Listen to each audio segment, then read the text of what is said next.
Welcome, friends. Welcome to the next video in CISSP journey. What we are going to discuss today. Our discussion today will be in continuation with the last video, which was mostly focused on the models and framework. Right? We discussed briefly about security models, and then we discussed about framework.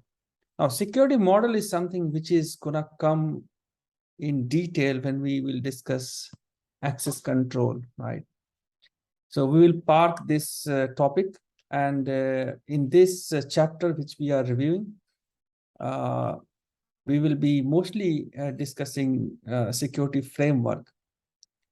Now, when we talk of security framework, what are the major frameworks or the most popular framework which we discuss? The most popular frameworks are ISO, NIST, and COBIT, right? So we will be discussing brief about all these three. Coming back to my visual drawings, it's easy to refer it here.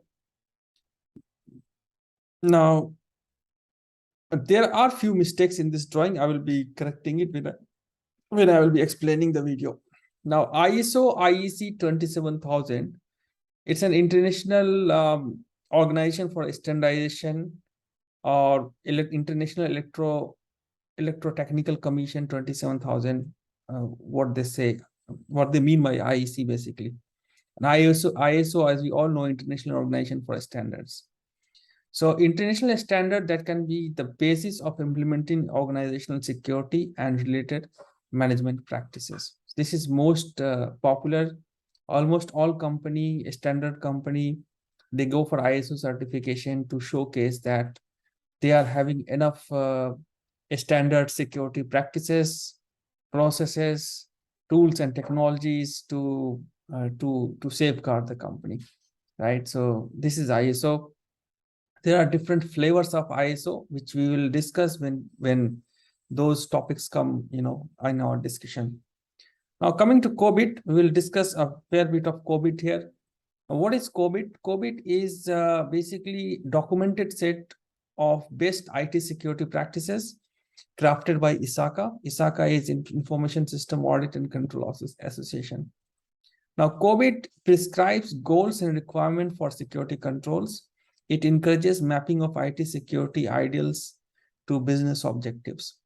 So this is very self-evident with these definitions that what it achieves to. The key thing to know here is that it actually maps the IT security ideals to business objectives. So it's very business centric. There are 6 key principles, and these principles are: the first principle says provide a stakeholder value. Now, the word value is very important. When I did the Six Sigma course long time back, therein we discussed something called lean methodology. And in lean methodology, we talk a process in terms of the value it provides. We kind of create a value stream map diagram where we say that it's not the end product who is flowing through the process, or the end service which is flowing through the process. It's the end value which we are concerned with, which we want to give to any customer. So I think that kind of understanding and philosophy is incorporated in COBIT when it says provide a stakeholder value. And it's a holistic approach. Holistic approach is an approach where we craft something not in bits and pieces, but we always have the big picture in mind. And every small initiative or step is taken in consideration with the big picture. Right? Dynamic governance system is something that can change over the time. It's not like a fixed hierarchy, and the information has to flow through that hierarchy only. So that's the spirit of dynamic governance system. Now, governance distinct from management. This is interesting point. If you remember, the old discussion of leadership versus management, how we define leadership and how we define management.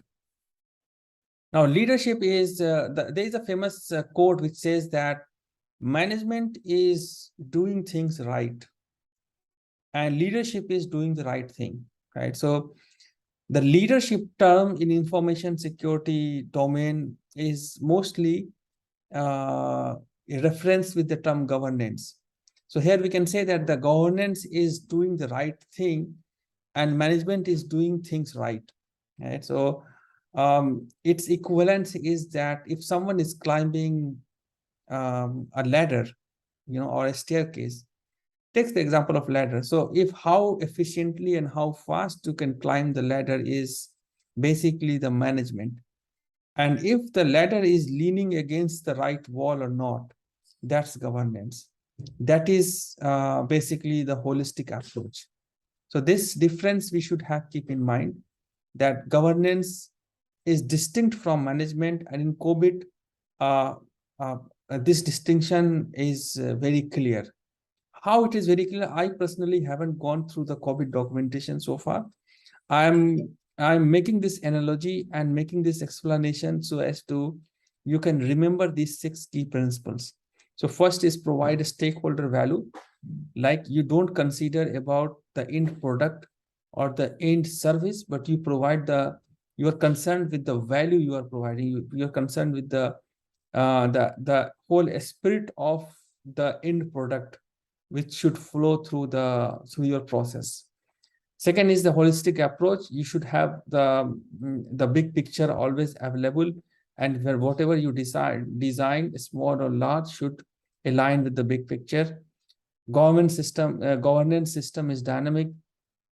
Governance is distinct from management. You keep management very efficient, very fast by doing certain management methods, whereas governance is more concerned about the business objective and how the security is aligning to the business objective, right? Tailored to enterprise need. So COBIT can be tailored, and it is tailored to the enterprise needs. It's not like the rules which are not required, which are mostly required in government organization, is not forcefully applied here. So it's a tailored to enterprise. It's E2E governance system, like E2E is short for end to end. So it's an end-to-end governance system. It's not only used for realizing the security control of an organization, or taken as a reference for the security control framework, but COBIT is also used as a guideline for auditors as well, right? If some auditor is going to audit the information security controls in an organization, they can take COBIT as a reference and do an audit accordingly. The other thing are some standards and guidelines for IT security, and there are many things to talk about. One is NIST 853. So the reference which I have put here, like Center for Internet Security, this term is not right here. NIST 853 was actually an advancement of the NIST, the old NIST, NIST based documentation which we had for information security. So if you remember my cybersecurity laws video, there I explained the timeline where if you recall, there was a time of George W. Bush in 2002 where he initiated this FISMA initiative, which is Federal Information Security Management Act. And at that time, NIST was given this responsibility of documenting all the cybersecurity, documentation, provide the security framework and the other documentations. Now, in 2014, FISMA was named as not as a modernization, as not as a Security Management Act, but as a Security Modernization Act. And there we get NIST 853, which is for federal organizations. So NIST 853 is mostly with government organization. So if you have a question or a discussion where it's asked that what to choose between NIST 853 or COBIT. So if it is for government organization, US federal government organization, then we go for NIST 853. Whereas NIST 800-171, which is not there in this picture, is for non-federal organization, like any enterprise, private company, right? And there is another thing called NIST CSF, which is Cyber Security Framework, also not in my diagram, which is for basically it's a voluntary thing. A company can take it to apply to the to their organization. So yeah, so these are the other things which we can think of when it comes to security control framework. Now, what are the other things here? Yeah, that's all. Now, there is something called CIS, Center for Internet Security. It provides operating system, application, and hardware security configuration guide, and it's not a framework. So we can take it as a guideline. It's not any standard or baseline. It's just a guideline. So CIS publishes these guidelines. So these are the things we should be knowing when it comes to security control framework for CISSP. As I said, COBIT and ISO are something which we should be aware of. And there are different ISO flavors, which we will be discussing further in upcoming videos. That's all for this video. Thanks for watching the video. And as I said before, if you like this video, give us a thumbs up. And you can subscribe the video if you find the content useful. Thanks again.